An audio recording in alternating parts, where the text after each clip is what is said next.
What you contemplate in your mind, that is what you will begin to receive. If you think about money, then money will start coming to you. If you think about your love, you will soon find your love. According to God Buddha, we become what we think. Just as a person who speaks with negative thoughts faces difficulties.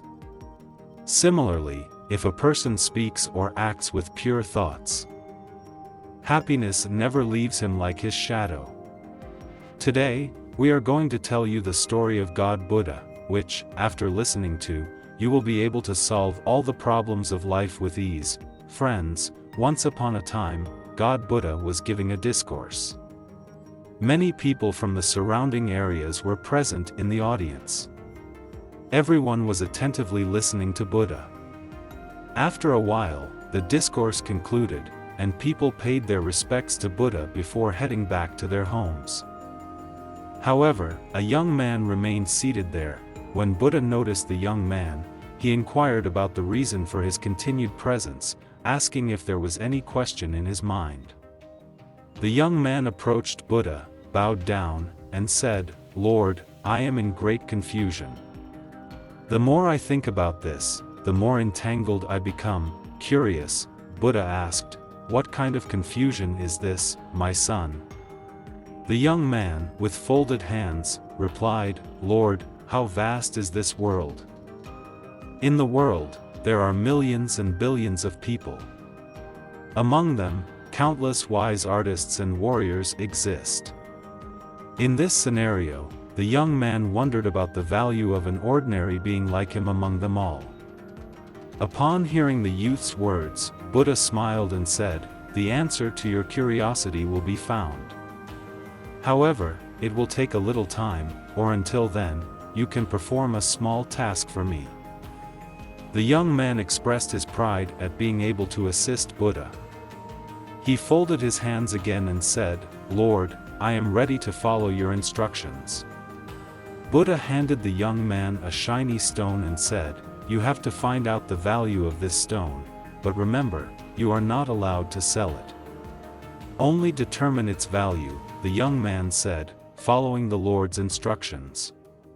Taking the stone from Buddha, he once again paid his respects and headed towards the market. The market wasn't too far from there. After a short while, he reached the market. It was still early in the morning, so the market was not yet bustling. There were only a few scattered shopkeepers. The young man wandered around, looking here and there. Finally, he noticed a shopkeeper busy arranging his merchandise under a tree. Approaching the shopkeeper, the young man showed him the stone and asked, "Can you tell me the value of this stone?" The shopkeeper was a clever person. Seeing the shine of the stone, the shopkeeper understood. Surely, this was a precious stone. He spoke in a crafty tone, "It doesn't look particularly special at first glance. However, I can give it a valuable name in return." Hearing the shopkeeper's words, a slight anger rose in the young man. He thought to himself, "This man is consider me a fool.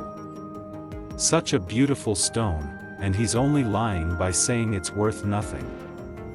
Observing the young man's silence, the shopkeeper spoke up. "What do you say? Should I put it on display?" The young man did not respond to the shopkeeper. He silently moved ahead, keeping his composure. A vegetable seller was setting up his shop next to him. The young man came to him and showed him the stone and asked its price. The vegetable seller's eyes sparkled with joy after seeing the stone. He started thinking in his mind, "This stone must be very valuable. If I own it, I will earn a lot of money by selling it." The young man, noticing the vegetable seller lost in thought, asked, "Hey, what happened? Where did you go?" The vegetable seller, recovering quickly, replied, "Oh, nothing, just lost in thought. I was just mentally calculating its value. By the way, instead of this stone, I can give you a bag of potatoes for it. observing the cunningness in the vegetable seller's face. The young man realized that this shopkeeper was also trying to make a fool out of him. Thinking that he should find out the true value of the stone from someone else, the young man proceeded. While he was contemplating, the vegetable seller called out to him from behind, "What happened, brother? Is it not seeming valuable? If you want, tell me, I can increase the offer." But the young man didn't pay attention to his words. Now, he started looking for someone who could have knowledge about such things and accurately determine the value of the stone. The young man felt that surely this must be a precious stone, and perhaps a jeweler could provide the correct valuation. With this thought in mind, he arrived at a jeweler's shop. The jeweler was just opening his shop. The jeweler had observed the young man approaching his shop from a distance. Simultaneously, he also gauged from the young man's appearance that he might be someone in need, perhaps trying to sell some jewelry. The jeweler greeted the young man with folded hands and a smile, asking, "Tell me, sir, how may I assist you?" Holding the single stone given by Buddha in his palm, the young man replied, "I wanted to determine the value of this stone."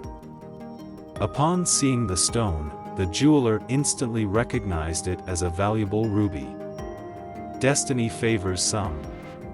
He said, "Give me this stone, and take 100,000 money from me in return."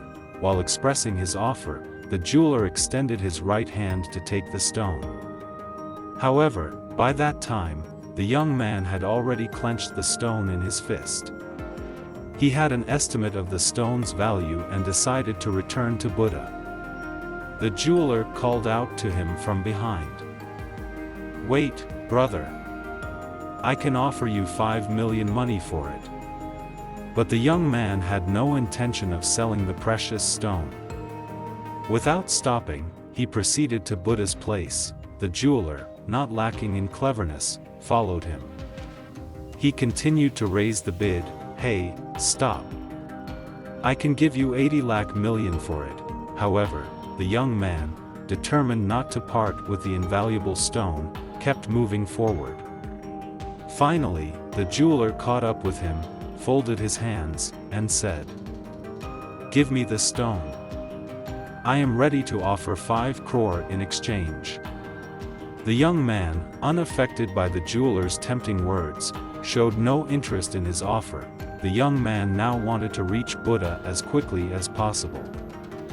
Therefore, he neither stopped nor responded to the jeweler's words. He hurried towards Buddha's hermitage, bypassing countries and souls.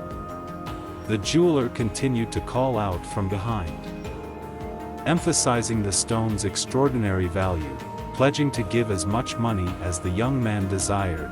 Hearing this, the young man became distressed. He feared that the jeweler might be driven by greed and could forcefully seize the stone. Consequently, he sprinted rapidly towards the hermitage. When the young man finally reached Buddha, he was completely out of breath. Upon seeing him, Buddha smiled. However, he kept his face expressionless. He said, "What's the matter? You seem a bit frightened." The young man bowed to Buddha and narrated the entire incident, returning the stone to him. He also mentioned the valuations given by the mango seller, potato seller, and jeweler. Buddha responded, "Life is like this. Each person is like an uncut diamond, and the value is determined by the qualities one possesses.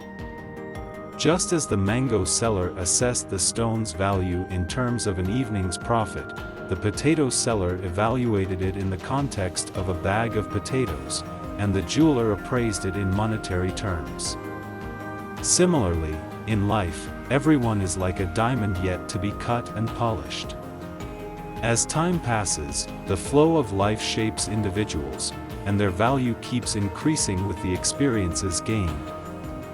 If a person genuinely connects with anything in the world, they attain it.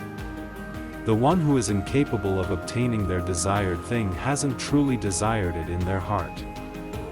So the lesson from this enlightening tale is clear: true desire stems from the heart, and if we earnestly connect with our goals, we can undoubtedly achieve them.